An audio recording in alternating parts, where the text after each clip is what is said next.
Hey everybody, welcome to the MMA H.E.A.T podcast. I'm Karyn Bryant. What's up, everyone? Alan Jouban here.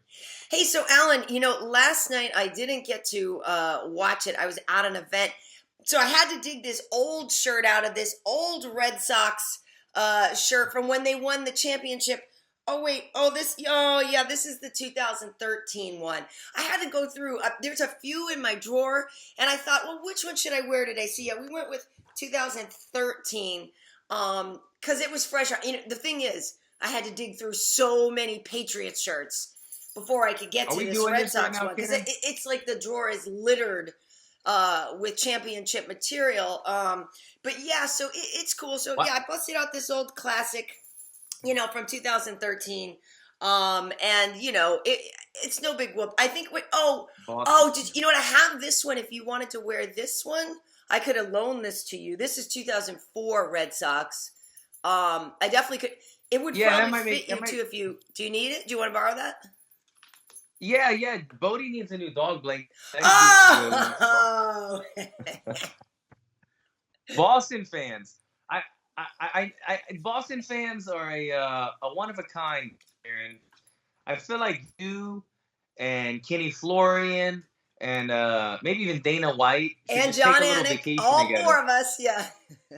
Yeah, you guys should just go take a little vacation and have some drinks, get it out of your system, and be done with it. A vacation up in Titletown, baby. Boston, man. Now listen. I wasn't watching that game. I was watching my Saints whoop up on the Minnesota Vikings. That's also, I don't know how'd you Patriots do Patriots are playing tonight, Monday night. Yeah. So, it's funny. Actually, I know, people, if they're not into baseball, this is not a baseball podcast. We're going to move along real fast, but it is really cool. It has been a hard time being a Boston fan out here in LA. And I've told friends, I'm like, look, if the Dodgers were playing anybody else, I would have rooted for the Dodgers, but the Dodgers are playing the Red Sox. So, of course, I got to root for the Red Sox. And that Friday night game, 19 innings, 18 innings, that was insane. So fun, so crazy. Cool. What a good series from both teams. But yeah, good for you and your Go Saints. Who dat? That's all I got. All I got is the Saints because I don't really watch much baseball. I was going for LA. Yeah. And the one game that I did watch was that freaking 18-inning game or whatever. That was the one game that I tuned into, and I was like, "What is going on here?" But I was kind of hooked. I ended up going to bed like midnight right before it ended. Right. But yeah, at least they got like one victory out of it, Hey, did you see the thing that they did with DC at the opening of the football game, the Saints game? I did. Very cool. Yeah. Very cool. Yeah, he for folks who missed that, DC shared it, at the beginning of the game. They kind of integrated DC, talking about the football and the challenges of everything. And that's, he's from New Orleans, so that's his team. And he was talking about how much that meant for him to be part of that introduction. He's always loved football too. Like, that was cool. And DC, of course, is fighting this coming weekend. We'll preview that in a minute, but what's up? Yeah, I thought that was a cool opportunity for him. I didn't like, if I'm being particular. Yeah. I didn't like. Okay, right now I'm probably a little echoey because I'm doing a Skype shared podcast on my cell phone. But he was doing a big production intro on Fox or whatnot. I felt like they added the echo in his voice or something. I wasn't feeling it. I was kind of like, I thought they should have compressed it a little bit more, Karyn. That's just my expertise, having done a podcast for a couple of years now. I get it. And listen, it was bugging me. Yeah, no, and it's funny for those who don't know, Alan and I are often together in person doing this podcast, but he's kind of a man of the world here and is so busy often that he can't come in. Tell him why you can't be here today, Alan. What do you have to do? Oh, yeah. Well, I'm trying to catch up to Karyn because she's been doing football games and all kinds of stuff. So I'm trying to play catch up and, like you said, be a man of the world. UFC is sending me to Beijing, China tomorrow. I'm going to do a little PR stuff, so it should be really fun. There's an upcoming event, November 24th, I believe that's the date, that UFC Beijing is having a fight. So I'm going to go there ahead of time, do a little PR, get things rocking and rolling for everybody. And it'll be fun. I know we're making a trip to the Great Wall of China. I know I have an interview with GQ lined up and a lot of fun things. So I'm looking forward to it. I'm bringing my family along because it'll be kind of a once-in-a-lifetime experience for them. And I can't wait. I can't wait, to be honest. I love it. And I love that they chose you to go. I think that's fantastic. Yeah. It was funny though. I actually was joking because for the folks who don't know, Alan's wife is Thai. She's beautiful, and I was thinking, I was like, I'm sure all the women will be like, "Oh, great, he loves Asian women," but like he's already taken. Damn. He's taken. And they're like, Alan's Asian, right? He's Chinese. I'm Right. like, yeah, sure I am. Not Yeah, at you're all, gonna have but, to just but you'll be but, like somewhere but, down the line, I'm sure. Absolutely. right. But I'll still be the ambassador for the Asian market if that's what ties things together. Nice. I love it. I love it. All right. Well, let's talk about the fights that did go down in Moncton. Anthony Smith. Listen, Lionheart is a really good nickname for him. Anthony did such a great job. You know, it's funny because the first couple rounds, if you're an Anthony Smith fan, I think you might have been a little bit nervous because Volkan came out pretty fast and put the hurt on him.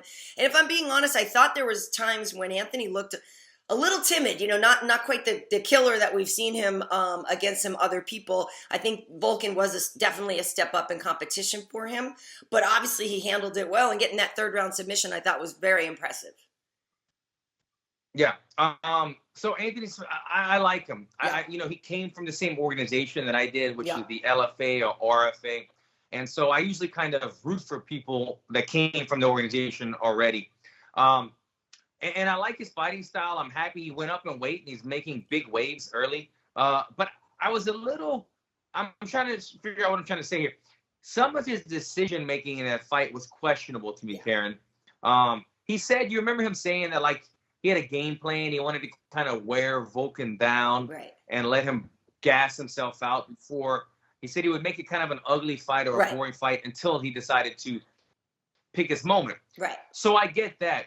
But I don't feel that he game planned so strategically that it allowed him to make those mistakes. I don't feel like those mistakes were thought out. I feel like they were just mistakes. And what I'm getting at is when he put himself against the cage, his back on the cage, and let Volkan tee off on him, one of those could have been a lights out. Or when he got down on the ground in the turtle position and let Volkan finish a 2.5-minute round on his back, hitting him. Those are dangerous moments. Those are dangerous things that I think he needs to polish up.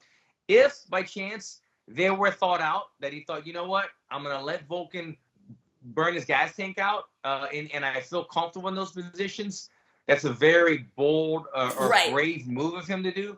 But at this high level, I feel like it's very risky. I feel like I like him a lot, and I'm rooting for him in a lot of these fights. But seeing that fight, I think he needs to polish up some of those areas if he's going to compete with the John Joneses, the DCs, the Gustafsons in the next level or the next couple of slots in that division.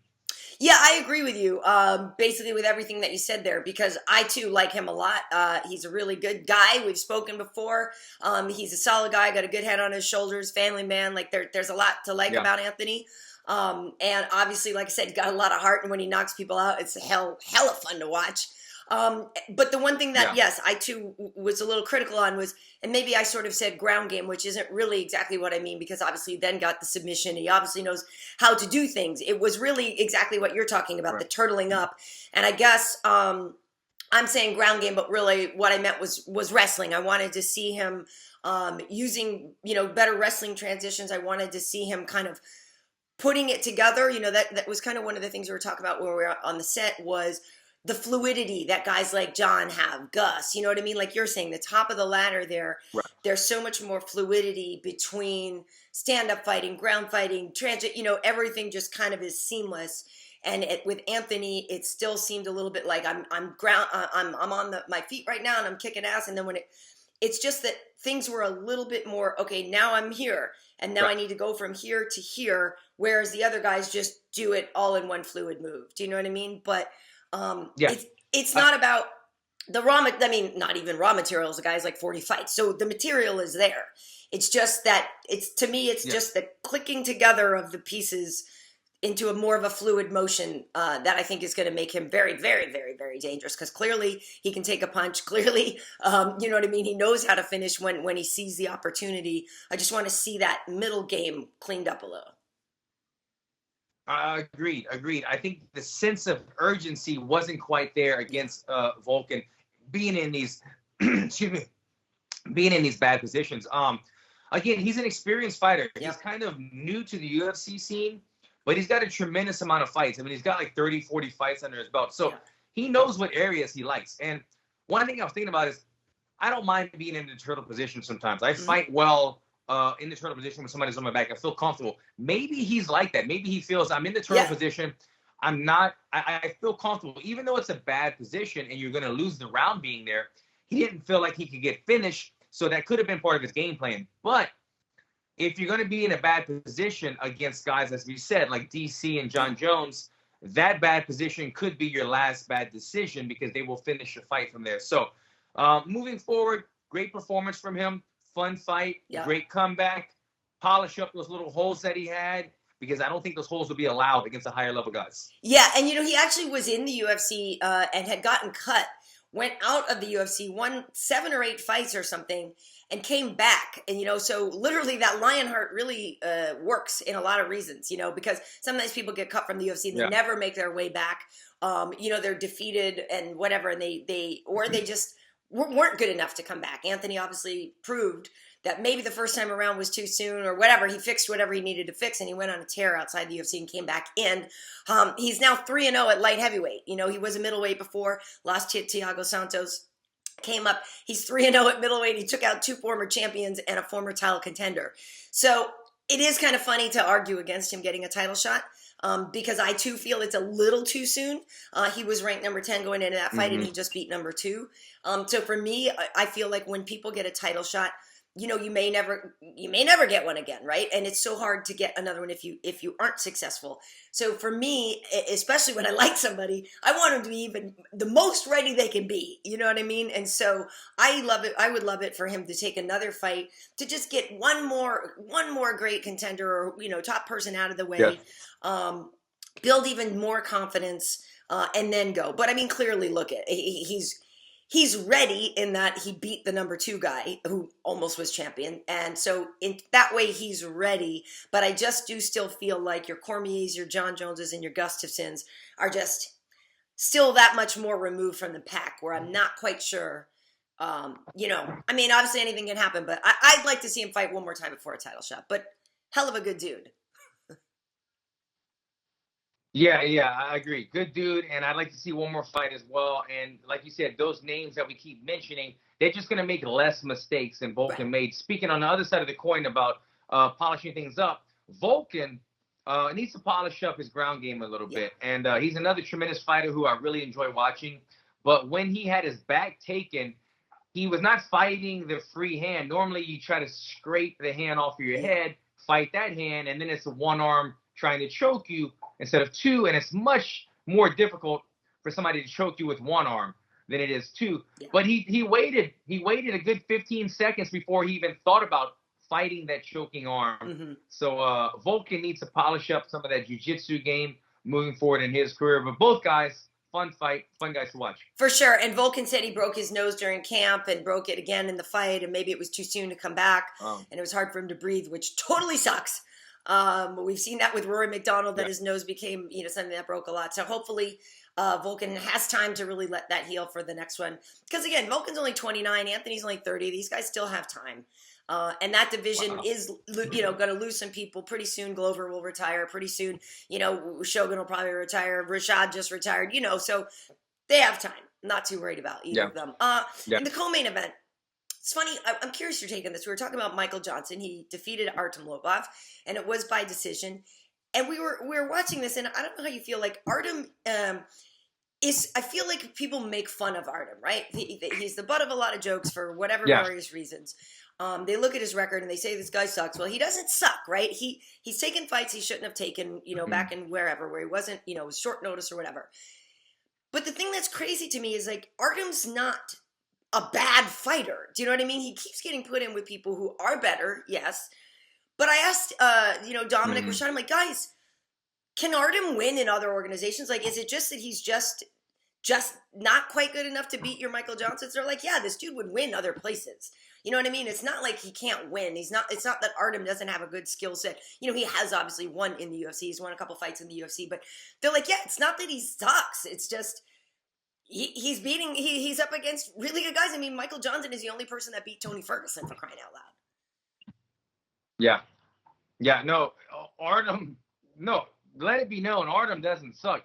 his record kind of sucks. When you look at it on paper and you see a guy with a losing record, that sucks to have that. But Artem can compete with anybody in the world. He will compete with anybody in the world. He may not get the win. But you look at his record. His record is like 14-15 or 15-16, something like that. And his sparring partner is Conor McGregor. So he's been seeing some of the best his entire life and sparring on a day-to-day basis. And he's able to compete with the best guys. We've seen him do well against Cub Swanson. We've seen him have a competitive fight against Michael Johnson and many other guys. We've seen him knock people out on the Ultimate Fighter. He's a guy that is turning into, and I say this with respect, because I actually like him.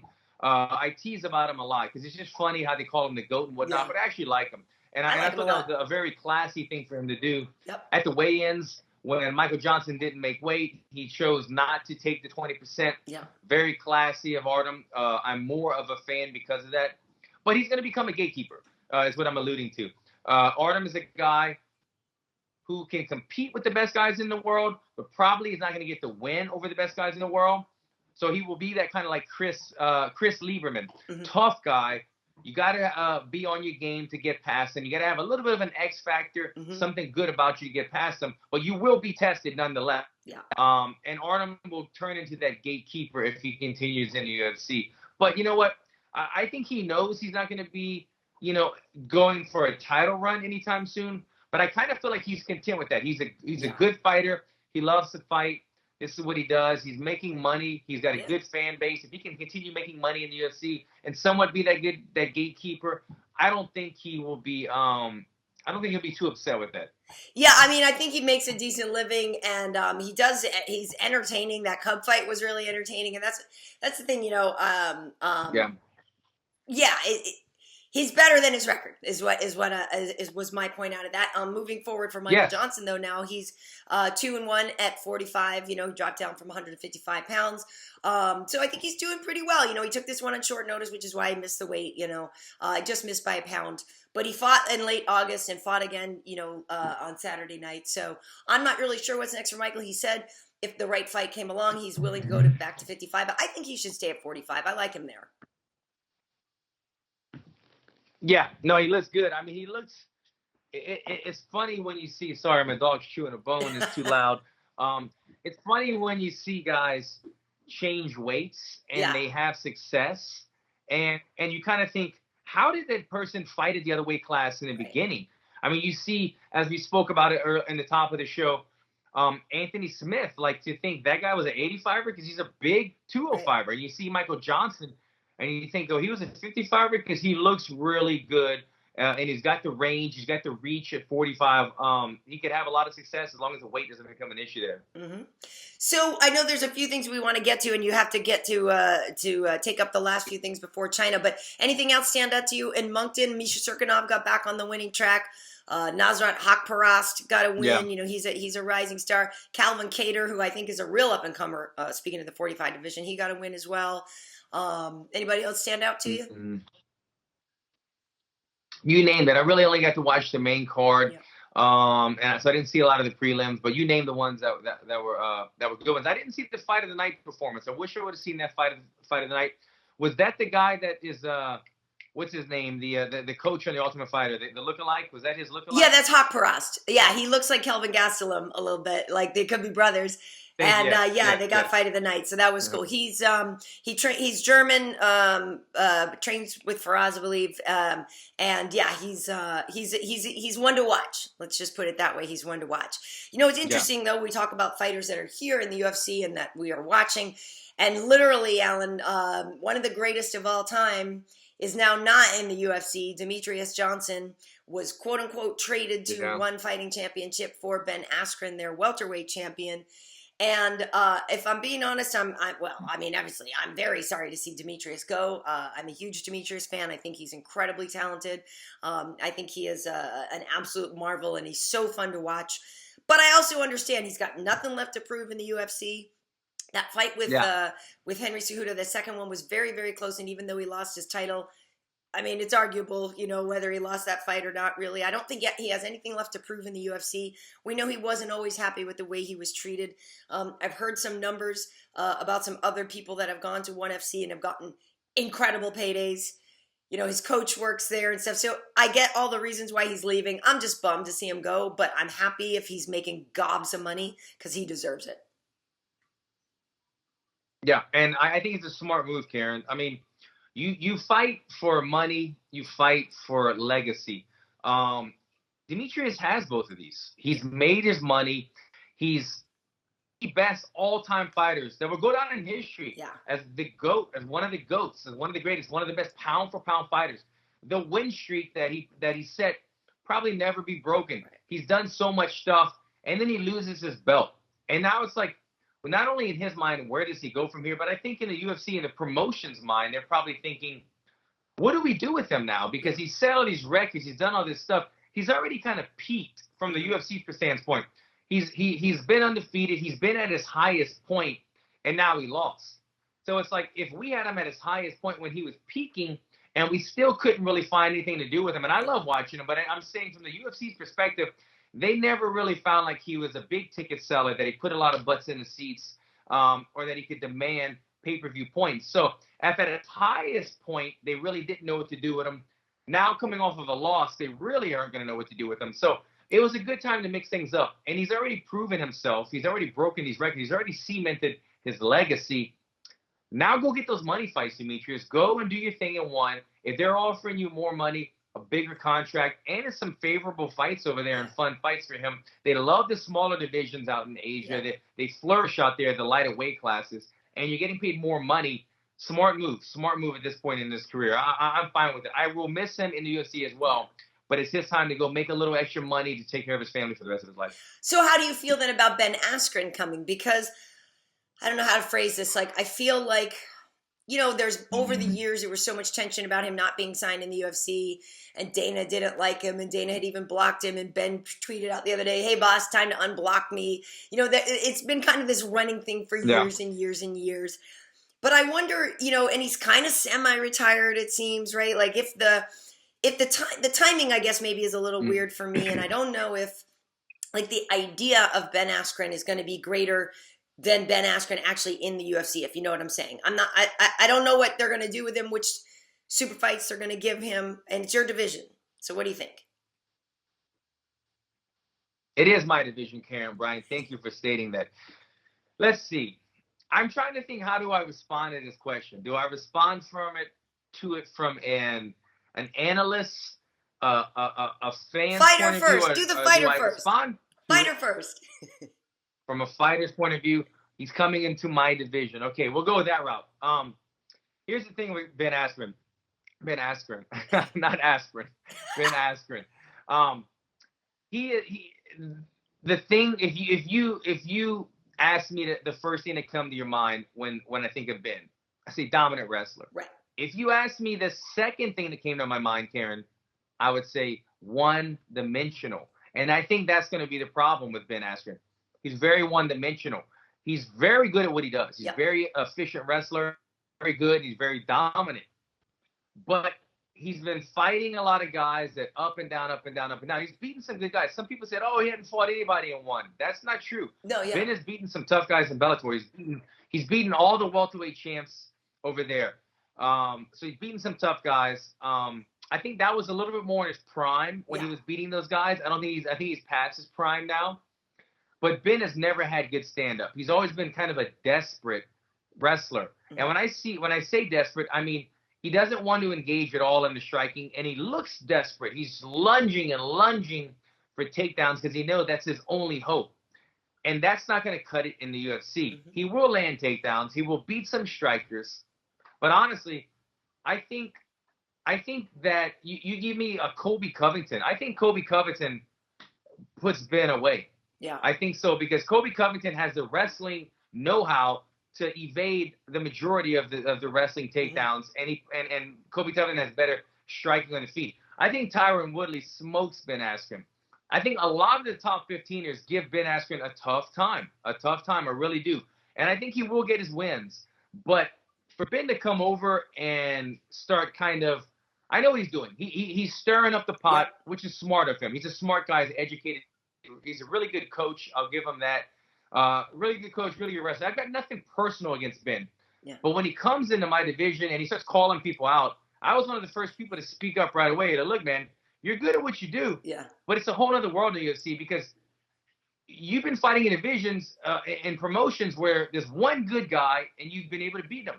But everybody in the UFC is good, you know, and there's not a lot of holes. You're not going to be fighting just a striker. Everybody in the UFC has wrestling, has jiu-jitsu, has striking. So eventually you're going to come across that guy that stuffs your takedown and puts your lights away, put your lights out. So I think Ben will have some success, but I think there's going to be that day where we go, oh, he looks like a one-dimensional fighter and he's going to get caught eventually. Yeah, I mean, I'll be curious to see how many fights he even gets. You know, people were talking about him versus GSP, or Nick Diaz, or, you know, like you said, Colby. There's been people that have put their name, you know, out there and stuff, and he's been kind of poking around. So it'll be curious to see. You know, it's interesting, and maybe it will lead to the end of the 125-pound division in the UFC, and if it does, then that's a bummer because, again, there's talented people there. And, you know, some people were arguing, oh, with Demetrious gone, you're going to open up the division and free it up, you know, because he was so dominant. And now, you know, Henry's the champion. There could be more movement and stuff. And that was allegedly something people wanted. So I don't know. But I'm sad to see DJ go. I wish we could have had both DJ and Ben. But yeah, I definitely wish him well. But so here's the thing, Alan, this coming weekend, we have UFC 230. We got Daniel Cormier, the double champ, going up against the Black Beast, Derrick Lewis.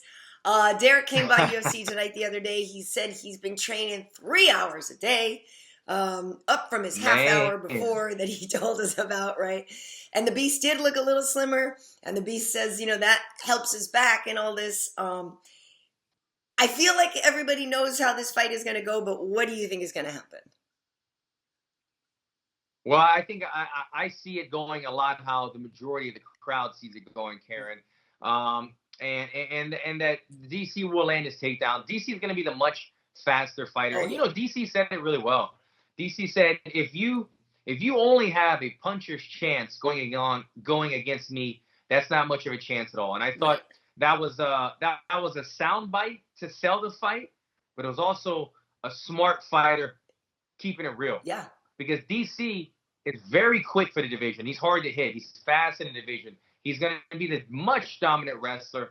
And let's not forget, DC has a granite chin. Yeah. If DC is hard to knock out. So Derrick might land some shots, but he's going to have to land one really flush late in the fight, which he's done before, but very late in the fight when these guys are tired and not expecting it.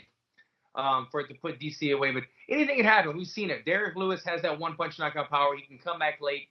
I thought his last opponent made a huge mistake throwing those knees that allowed Derrick to set up that overhand right. I don't think DC will make that mistake. But nonetheless, it's going to be fun. Everyone will be tuning in. I got to say, Karyn, did you watch the countdown yet? I watched half of it last night. No, I haven't watched it yet. So the funny thing that I kind of love this. They go back and forth from training camps and their home and their environment. And DC is at home. He's training. He's training hard and stuff, but he's got the family and this and that. They go to Derrick Lewis. On the one show, on the 30-minute half of the show that I watched, Derrick Lewis bought a boat. He bought like a yacht, a 3-bedroom, 3-bath yacht. And then he bought him like it was a Lamborghini or an Audi or some type of race, you know, a sports car. Yeah. So Derrick Lewis he's like a new money guy. He's like a kid that got that new money vibe. You know, he's like, what am I gonna buy? The fight hasn't even happened yet, and he's already spending all his money. And it's almost enduring. It's like lovable. The guy is so funny. And he's like, I've been wanting a fast car. I've been wanting a boat. I've been wanting a new house. I've been wanting a new truck. He's buying all that shit up. DC's over there still driving the same truck he's been driving for 2 years. Right. It's hilarious to watch, but it's an insight to his personality, and it's fun to watch. That's cool. Yeah, I'll have to check it out. Derrick is such a good guy, and, you know, like we know he used to be a tow truck driver and stuff, and when there was the hurricane in Houston, he went around helping people. He has a big heart, you know. I think he actually loves to help people and stuff, and he's so funny. But yeah, I mean, he's going to get taken down. He's going to get taken down early and often.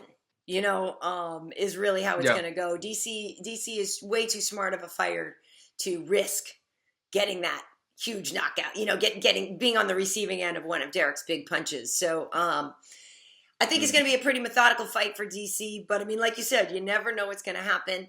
I feel like there's a lot more curiosity and a lot more unknown between Jacare and Weidman. Obviously, it was supposed to be a Weidman-Rockhold rematch. Yes. And Luke has a lot of injuries with his leg after he'd had surgery, had problems.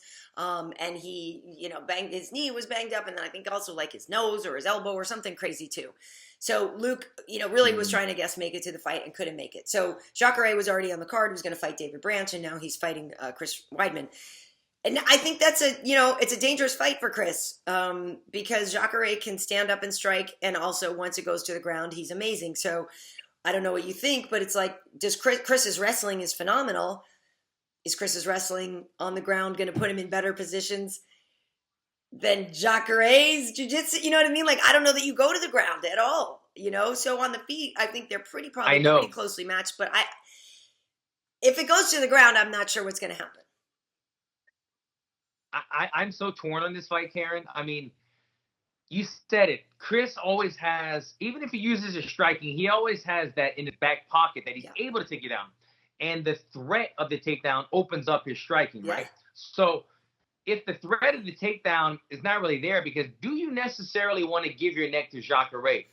You don't really want to. And I feel like Jacare's jiu-jitsu is going to offset Chris Weidman's wrestling, and then it becomes a striking match. And then we say, who's the better striker there? They're both good power strikers. Yeah. I think Chris Weidman is more of a combo boxer, right, where Jacare is more of a wild power striker from far. But who wins that? It's like if you put these two guys in a boxing ring, I don't know who really wins. I think Chris would be a little more technical and Jacare would have a little more power. But I don't know. I feel like this one should be a, what do you call it? When the betting is even, it's a toss-up. I feel like this should be an even one right there. I don't know who's going to win this fight. I'm closer to Chris Weidman. I'm kind of hoping that he wins because I like Chris Weidman. I like Jacare, but I don't know Jacare. Yeah. But man, this is a tough fight for Chris Weidman, and it's an equally tough fight for Jacare. Yeah, I know both these guys. I like both these guys. They're both really, really good people.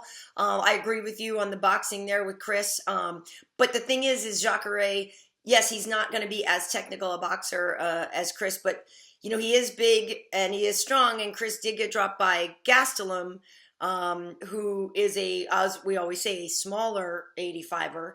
And Kelvin, Kelvin is fast though. And Kelvin was able to drop Chris in that fight out on Long Island. So if we add a little more power, the power that would come from Jacare, and if he gets him right on the button, I don't know what's going to happen. But I agree. I think they're going to probably keep it on the feet as long as they can. Although I feel like Jacare is less worried about the ground than Chris. I feel, what I mean? I feel like Chris is more worried about Jacare's jiu-jitsu than Jacare is about Chris's wrestling. Yeah, agreed. And we have to look at it from that side of the coin as well. I'm talking about Chris not being able to take Jacare down, but Jacare is another person who he likes to strike, but he always has his back pocket of, I can take you down and submit you at any point. Will Jacare be able to take Chris down? I don't know if he'll be able to take him down, but he can hang on him and possibly get Chris in a bad position. It's a cage where he then tries to take his neck. But agreed, I think their grappling offsets each other. It turns into a striking match. We saw what happened with Jacare. Was it his last fight when he knocked out who was it that Derrick he knocked Brunson. out? Do you remember that? Was it a head kick? Derrick Brunson with a head kick. Yeah, exactly. An athletic wrestler, explosive guy. Yeah. I don't think Chris is going to be as fast as Brunson. So tough fight, man. Tough one to pick. Yeah, Jacare actually beat Derrick Brunson twice. I was at both of those. The first time it was a Strikeforce event down, and he blasted him, knocked him out. And then, in North Carolina, took him out with a head kick. It's a really exciting fight. I actually really like it. I'm bummed that we're not seeing, Nate and Dustin. But, I still think that card has some good stuff on it. I'll be working that one. You will still be in China at that point, right? So if you were in China, if we have some viewers, which I don't know because I'm hearing that China has all type of social media boundaries. But where people find their ways around Google, it. There's no Instagram. Yeah. So, but if we do have some viewers over in China, or you have a friend, holler at them, let them know that I'm hosting a viewing party for UFC 230 I believe it's at the hotel. So if you're in China, come on down. I think we're staying at the Carey Hotels where the party will be. But we're going to be having a viewing party. I think it's like at 10 a.m. over there. Right. But a lot of MMA influencers in China and whatnot are going to come there. But I'll be hosting it.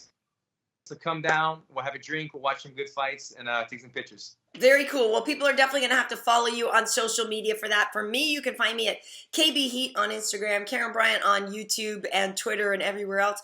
Also, please follow MMA Heat on all those platforms as well. So yes, Alan, if they want to follow your adventures in China, how do they follow? I'm at Alan Jouban across the board, but as I said, there's no Instagram, Facebook, or whatever. So we're going to have to find some loopholes here, Karyn. I'm going to have to find me a savvy tech guy that could find a way around it. But we'll see what happens. But I'm sure the UFC will be documenting some stuff, and hopefully you could kind of view the trip from the UFC social media standpoint. Yeah, it's called Weibo. Weibo is like their Twitter, I think, right, in China. And we actually have a Weibo account, I think, for MMA Heat. Wade knows how to log into all that stuff. But yeah, there are ways around that stuff in China, I'm told. We've done a lot of interviews with people when we were helping out with the Rough organization. So we've done like Skype interviews and stuff with people in Mongolia. But yeah, I'm sure, like you said, the UFC will be putting stuff out if you can't on your own platform. But when you come back, I can't wait to talk to you and get the whole story of your adventure. I'm totally psyched. I hope you have a great time. Yeah, it's going to be fun. And then we could come back, talk about China, break down 230. I'm excited about that. So I'm looking forward to it. Awesome. All right, folks, thanks for tuning in. Remember, you can also find these podcasts on audio downloads. Just go to MMA.audio. All of our shows are there for you to download. So thanks for tuning in. See you next time. Peace out, guys.